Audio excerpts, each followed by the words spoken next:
സദ്ഗുരു ശ്രീ മാതാ അമൃതാനന്ദമയി ദേവിയുടെ കാരുണ്യ സ്പർശം ലോകത്തിനാകെ മാതൃകയാണെന്ന് ISRO മുൻ chairman doctor G Madhavan Nair പറഞ്ഞു. സാമൂഹിക രംഗത്ത് ഏറെ മാറ്റങ്ങൾ കൊണ്ടുവരാൻ അമ്മയ്ക്ക് കഴിഞ്ഞുവെന്നും അദ്ദേഹം പറഞ്ഞു. മാതാ അമൃതാനന്ദമയി മഠം എന്ന പ്രസ്ഥാനം വളരെ വിപുലമായ രീതിയിൽ നമ്മുടെ സാമൂഹിക കാര്യങ്ങളിൽ ഇടപെട്ടുകൊണ്ടിരിക്കുകയാണ്.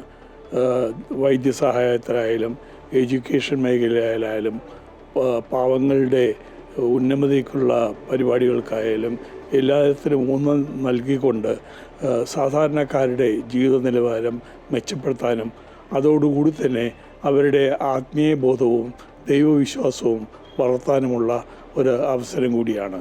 ഈ അവസരം തിരുവനന്തപുരം നിവാസികൾ എല്ലാം വളരെ പ്രയോജനപ്പെടുത്തുമെന്ന് ഞാൻ വിശ്വസിക്കുന്നു. അതോടൊപ്പം തന്നെ മാതാ അമൃതാനന്ദമയ്ക്ക് എൻ്റെ പ്രണാമവും അതോടൊപ്പം ഈ നഗരത്തിലേക്ക് സ്വാഗതവും അരുളുന്നു.